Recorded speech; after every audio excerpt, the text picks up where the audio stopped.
Hey guys, it's Jay, here with another review video. Before the review begins, I'd like to ask if you enjoyed the video, leave a like and share with others. Without further ado, onto the vid. The episode begins with a guard standing in front of a door. An individual in black then steps forward. The guard refers to them as Commander and asks what they are doing there, as they thought they were amongst the dead. The guard is then handed a note, which he reads. He then says that the prisoner was placed there by Aldrich Ross himself, and their confinement is for the betterment of the relationship between Code and her allies, so freeing this person may cause them to feel slighted. He then asks if they are sure. The commander says that they are at war, and they can assure the private that Aldrich shared his view, but they were able to persuade him in their favor, adding that the opinions of a few spoiled aristocrats are the least of their concerns, and that this weapon is to be released into their custody at once. The private agrees and calls out to the inmate, as they have been summoned. Ian stands up addressing the commander, saying, "It seems that time has not been favorable to any of us. From what I have heard, the damage done out there has no remedy but purging. It seems to have visited you as well. You're not adorn yourself in white. Are you no longer the cell that protects the body from harm?" Juni says no to Ian, and that she is but a reaper, and all she desires is the death of everything. The scene then changes to Rai sparring with Amara. He follows his initial punch with a right and then a heavy left. This sends Amara skating back, with her complimenting Rai and saying he is beginning to understand the strength of his Kimyo body. She adds that one of their strengths is their body's durability, and soon he will master the rock armor technique. Ai claps for her brother while Reed watches them from above. He then says to Mikhail, "When I was 8, Lord Oliviera, I built my first toy car. A few bottle caps, rubber bands, I put a thunderbolt on it. I'd never been so proud until that moment. I couldn't wait to build a better one. At the age of 8, my children have fought in wars. War hardens you. You and I both understand this, my lord. But what of a child whose mind will never grasp the complexity of moral ambiguity or justified killings? When I first met them, it was on an assignment in Kyoto 30 years ago. So-called terrible outlaws living in an abandoned shed. When we approached guns drawn, it was 2 kids standing in front of me. They'd been stealing food from the locals for years. After suffering under their captors, they discovered their powers and tried living on their own with the minds of 8-year-olds, Lord Oliviera. When they saw me, Rai leaped into his sister's arms, turned himself into a musket. The shot he fired tore through my shoulder. The girl was too terrified to pull the trigger. He had simply used her chi as ammunition. They haven't left my side for 30 years. I feel as though only I can keep them safe. Sometimes I wonder if they're cursed to live at such a vulnerable age." Looking in the opposite direction, and with a smile, Mikhail responds, "Cursed? I've been without sight most of my life, Lord Haven. I don't remember the face of my mother. What others call the curse has kept me from seeing the true evil of this world, and what my hands were inevitably capable of. Even after all they face, their minds are pure. The weight of our conflicts can never burden your children, and having found you, I would call them blessed, my lord." Reed says Mikhail is well spoken, but asks what they should do now, as their conflict has a name, and it calls itself Thanatos. Mikhail responds with, "We wait, we watch the island. When infighting begins, we protect those who are just, while keeping an eye on Leo's heir." Thanatos pays particular attention to Trinidad and Tobago. With Lord Hart here, I suspect he will visit. The commander, Gary Choi, will start a war. We will follow him as well. Once he restores control of Trinidad's failed politics, Code will gain a faithful ally. I only fear how far his anger will spill, but we will simply limit the mess. The scene then changes to that of night, where a live broadcasting is happening outside of Head Chancellor Abel's mansion.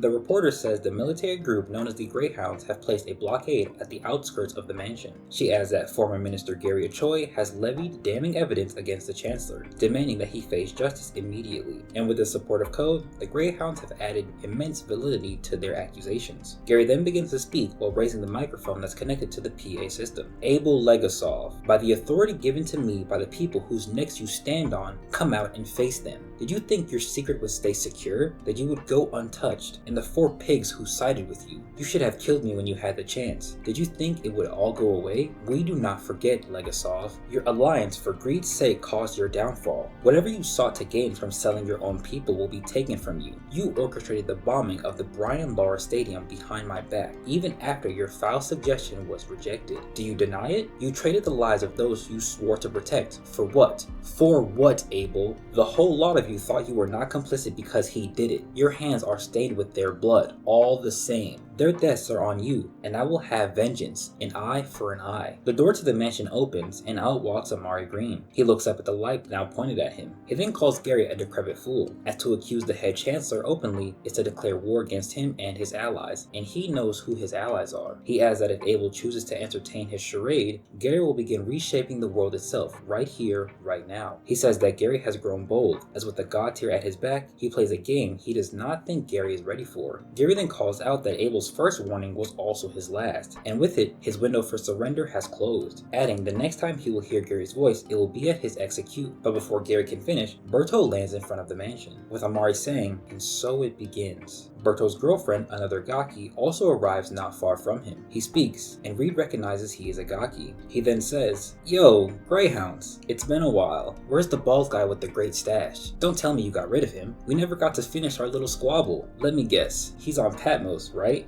Hehehe, humans, always so afraid of what you can't control. Are you here for the Chancellor guy inside? Well, what's your plan? Whatever it is, it's a bad move for you though. With your little protection gone, how will you deal with me? A bullet then pierces through Berto's eye, which Amari claims is impossible, as the bullet pierced through his rock armor technique. We then see Gary holding up a firearm Amari does not recognize. He adds that only Chi can break through Kimyo armor, and questions if Gary has been able to harness it in secret. He says his engineers somehow managed to coat bullets with Chi, and that this is a source of his blatant confidence, as the Greyhounds have expanded their technology. Berto laughs while covering his eye and calls out his nine-tailed fox beast shift. Reed then runs in with Amara behind him, telling Gary to stand his men down, as that is a Gaki. A cloud of smoke then erupts from the transformation. We then see a newly transformed Berto growl and roar. Reed then looks past Berto as a portal opens behind Amari. Thanatos then walks out with two more Gaki behind him, as he also wields a sword of Malhazar. He then says, "War is like an eager man in his youth. It only costs one action to entice him."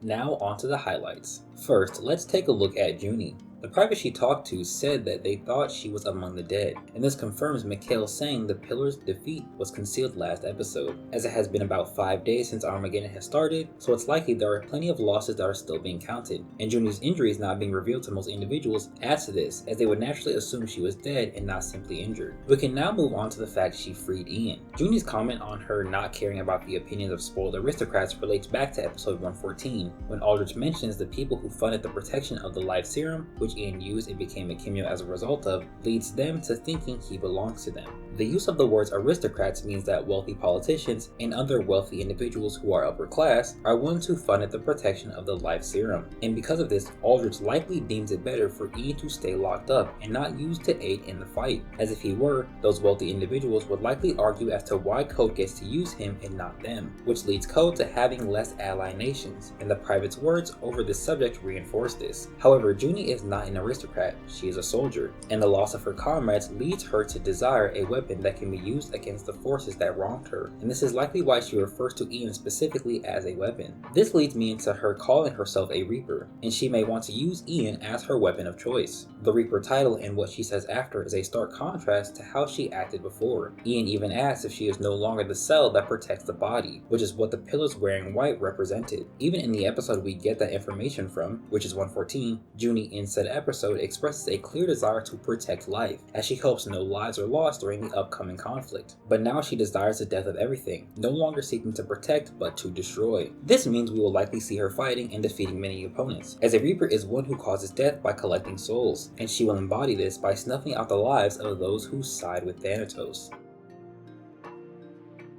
Next, let's look at Reed and the twins. A couple interesting comments are made in regards to Rai. Amar says Rai is beginning to understand the strength of his Kimyo body. This suggests while Rai and I are living Chi, they are physically similar to that of Kimyo's, and this should apply to someone like Kong as well. There's no apparent explanation for this, however it does make sense for them to be physically similar to Kimyo's rather than not, as they all possess Chi, and Chi changes the genetics of a human, empowering them on a base level. So beings made from it, especially ones that are like like humans or ones that have human adjacent appearances who are more physical in nature are likely to possess such a genetic-based change. Reed also said they've been stealing food in their past, which implies they can feel hunger the same way Kimyos can. Amara also says that one of the strengths of a Kimyo is their body's durability, which makes sense as it would simply be another genetic buff. However, it should be kept in mind that this base level buff isn't the end-all be-all, which is why the rock armor technique's existence is detrimental to stronger Kimyos, as outside of a talent, it is the only way for a Kimyo to increase their durability. And this leads into Amara mentioning how Rai will master the rock armor technique soon. Him knowing the technique is quite impressive, as he is mentally 8 years old, so him being able to grasp a technique that's implied to be advanced is very surprising and again impressive. It's also unknown how long Rai has even known the technique for, as you could imply this is a more recent development. And if it took Shay 8 months to master the rock armor technique, we could also say that Rai has been learning the technique over the last 8 months as well, since most individuals were likely training over that time. Moving on, Reed gives us insight on he and the twins' origins. He says he first met them in Kyoto 30 years ago, which, since the story is in the year 2020, would mean he met them in 1990. And this should prove that the twins have been in Japan their entire lives. Reed then somewhat implies that the twins were abused by another before he met them, and it seems to be implied that whoever had them before he did not know what they can do, and it's possible near the end of the time they were with these people is when they discovered their powers. I say this because Rai already knew how to fire himself using his sister when Reed met them, and it makes sense in my opinion for such a thing to be discovered through an act of rebellion against those people, especially from Rai when taking into account his character so far, with him seemingly always being ready for a fight. And this leads me into looking at more of how their talent works. Reed confirms the fact that they can't use their abilities themselves and have to be used by another, as Rai used his sister's chi to fire himself. This means that they as talents when in weapon form function like talent weapons. As I expressed in my 132 review, talent weapons, while having chi of their own, use the chi of their wielder. And here Rai has done the same thing. This means while untransformed, Rai and I have a physical makeup like that of Kimyo's, but when transformed they now operate like talent objects. This makes them even more of a unique talent, as they represent both aspects of power a Kimyo can have. Their power is also a bit more measurable, as Rai gave a younger Reed a large scar on his shoulder. It's unknown if Reed at the time was a god tier yet, or if he was ranked somewhere in the top 150, or a notable member of the KCG, but Rai being able to tear through Reed's shoulder seemingly without him being able to react is impressive nonetheless. You could also imply that the power of Rai's shot was stronger due to him using his sister's chi as fuel,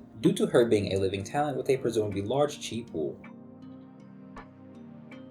Next, we can look at information regarding Mikhail. First, he mentions how he's been blind most of his life, and while we don't know how old he is, we can guess he's been blind for about 75% of his lifetime. Spending most of his life blind leads me to believe his other senses may have grown sharper, and this would include a potential ability to sense chi, which is somewhat implied to exist by Crowder's talent description in episode 73. The existence of the chi scent further adds on to this, and can suggest there are different ways to sense chi naturally, with the sense of smell being how the chi scent detects it. So while Mikhail likely doesn't have chi scent, his natural chi detection abilities may be very high due to the loss of his eyes. He also may have a unique way of detecting chi and sensing his surroundings. I also feel like his hand Alice isn't actually blind herself, but follows in her lord's footsteps to achieve this higher level chi detection capability. Mikhail also shows off more of his character when talking about his blindness, as he says others saw it as a curse, but it kept him from seeing the true evil of the world, and what his hands were inevitably capable of. This relates back to how Ian described him in the season 2 premiere, as he told the Cubs he despises conflict in all forms. This means Mikhail has a more pacifistic outlook, yet his strength puts him in a position where conflict is a part of his life. His pacifistic outlook is why he was one of the 2 god tier opposed to taking shape in by force. Continuing on, the way he views his blindness is the way he views the situation between Reed and his children. A lot of people would see the Sato twins as cursed as they cannot grow up, yet Mikhail points out how adult troubles truly cannot affect their minds, leading to them being pure. Pure in a biblical context would mean to be morally clean, and that is what the twins are. They have also found a caring father in the form of Reed, which is why Mikhail calls them blessed. This thought process of Mikhail's leads me to see him as a character who has a tendency to look on the bright side of things, or in other words, knows how to see the good in what could be seen as a bad situation. Now, taking a look at the other things he brings up in regards to Gary, he says Gary will start a war, which we see at the end of the episode, as Thanatos shows up mentioning war itself. This actually shows Mikhail's perception, as he accurately predicted what Gary and Thanatos would do. true. He also mentions that once Gary restores control over Trinidad's politics, Code will gain a faithful ally. This is almost guaranteed to come true, and can further explain why KCG agents would be in Trinidad in the future, as Code likely assigned many members of the KCG there at Gary's request. Mikhail then mentions concern regarding how far Gary's anger will spill. I think it's possible this concern is what leads to the martial law seen in the year 2027, as Gary likely doesn't stop at his revenge against the officials that sided with Abel, but may feel it is best if Trinidad is protected from itself by way of banning talent use from Kimyos. And this is why martial law is enacted and why KCG agents are there to help enforce it. And lastly, let's take a look at some of the things revolving around Gary. Now, Amari points out that Gary has a new firearm, and it is something he doesn't recognize. This means it is a completely new weapon, more than likely designed specifically to shoot chi-coated bullets. The gun itself likely still uses advanced Titan technology, as I'd assume no normal firearm could handle shooting out something coated in chi. Since it should be using Titan technology, the high vibration aspect of the metal may still come into play like it does with the bladed weapons. However, it is more than likely applied in a different way. As said in episode 28, the metal they use can vibrate at such a high speed it becomes heated and can sever through almost anything. This is likely a microscopic side-to-side vibration, but since Gary is using a gun, the vibration would come in during the rotation of the bullet itself. This could be done via the gun itself, the bullet shell, or the actual bullet may be made using the metal. Now, even if the vibrational aspect of their technology isn't a part of the gun's operation, the bullets are still being coated in chi. We already knew something like this was possible, as the ring Shay gave to Andrea was infused with chi, and we are aware of how characters can use their chi to increase their durability through the rock armor technique, where they are coating their skin in chi. Brent also mentioned during a stream that Kimyos can apply the rock armor technique to their weapons. But even if this wasn't mentioned, we already had the seeds to assume coating or infusing something with chi was possible. The gun and bullets likely shoot and move faster than even high caliber firearms, as Berto wasn't even able to react to it. We have seen Tevin and Lewis react to bullets from guns up close and far away while not even looking in the directional origin point of the gunfire, which is in episode 129. And in my review of that episode, I estimate their reactionary speeds to be more than double the speed of sound for Tevin and almost triple the speed of sound for Lewis. However, Berto is a Gaki, a God tier character with more chi, and the God tier should be able to react and move at the speed of light. So for Berto not to be able to react to a gunshot from an individual that is in his line of sight means the velocity of the bullets Gary's gun fires is very high, likely touching and surpassing light speeds. And if an assault rifle or sniper rifle is made using this same tech model, then the bullets would likely move even faster. Gary's use of this new firearm, as well as the bullets that are coated in chi, suggests humans have the capacity to wield chi themselves, though it may only be possible to do through advanced technology, as this is the first time we are seeing a human wield chi in any capacity. Amari also mentioned how only chi can break through Kimyo armor, which means if you do not have chi applied to your attacks in any capacity, you won't be able to bypass the rock armor technique. Taking a look at Shay's fight with Jose, this is why both characters make an effort to block attacks, as even with the use of the rock armor technique, their durability can still be bypassed, which we see when Jose pierces Shay's hand or when Shay cuts off Jose's arm. Gary's engineers being able to coat bullets in chi also brings into question how they are doing this. Where are they getting the source of chi from to apply to the bullets? And though it doesn't directly tie into Gary, Berto's shift could suggest that type has a form of regeneration applied to their talent when the shift is activated. In episode 111, Berto takes off his arm in preparation for his shift, and at that time we could only guess why. But as seen in this episode, once Berto shifts, he grows an entirely new arm. The middle arm likely gets in the way of the shift, or it would get destroyed outright, so he takes it off. He likely didn't plan to shift in episode 111 since he still had it on, and they weren't aware of the other god tier showing up. But in this episode, Berto shows up without his arm entirely, which means he planned to shift the entire time. We do have another example of a potential shift regenerating the user when activated. We see Jorohime's hand get cut off by one of the Greyhounds in episode 92. We don't see it again until she activates more of her talent, with her hand now being completely healed. You may also be able to argue these are talent specific examples, as Berto's transformation gives him an entirely new arm, even though said arm has likely been gone for years. But Jorohime regrew limbs that were only lost minutes ago, and doesn't gain an entirely new lower half. Jorohime also mentions how her eye will heal in minutes after it was cut in episode 93, so she may have a naturally higher ability to heal than others, and her regeneration isn't fully talent specific, unlike how seemingly Berto's is. To end things off, I want to say I find Juni's change in character to be very interesting. Though her shift in outlook and operation may be reasonable, it would have been nice to actually see some of this change beforehand. Her character being like this is a good surprise factor, so I'm hoping we see the conversation she has with Aldrich that could showcase how she became this way. Something I find interesting is how much Amari actually knows about Chi. He is now the third human character that has expressed such knowledge of how Chi works, with the other two being individuals who are close in proximity to Kimyo through conflict of some kind. This may mean Amari has been learning more about Kimyo through his situation, and I'm wondering if his knowledge will be used later. I think it would be interesting for his knowledge on this to come from him being a Kimyo now, as it would be an interesting duality between why he became a Kimyo and why Ian became a Kimyo. However, that isn't necessary in the slightest. Though keeping with humans, since we now have the introduction of more advanced technology, my wonder is, will we see someone like Brandon with a further evolved G3 suit? An initial wonder some had was how he would keep up with the Kimyos of the series, but Gary just showed us partially how that's possible. So will we see more of Brandon because of this development? I'm hoping so, as if not, it's a missed opportunity to show how far humans can go with their artificial means of strength in the form of technology, as opposed to a Kimyo's natural means of strength with their talents. Now, in regards to Thanatos, he proved that I was right about Malhazar's sword being in his tomb, and sadly Thanatos has claimed that weapon for himself. I do still wonder if this sword actually has a talent or not, but it will be very interesting to see it being wielded. Thanatos also made his way out of the Merlin dimension with 2 Gaki, which makes me wonder if he keeps any of his forces in that dimension. Overall, this was a good episode that brought attention to more of the lesser looked at characters, while clearly setting up for a major conflict. And lastly, for the comment of the week, I would like to put a spotlight on Trag Summer. His comment provides a great summary of the deeper things that happen in the episode, especially in regards to each individual character and their interactions. But anyway, that's the video, guys. Let me know what your favorite part of the chapter was in the comments below, as well as how you feel about the things I mentioned in the highlight section. Don't forget to read the actual episode for yourself, and be sure to like it as well. And I will see y'all in the next one.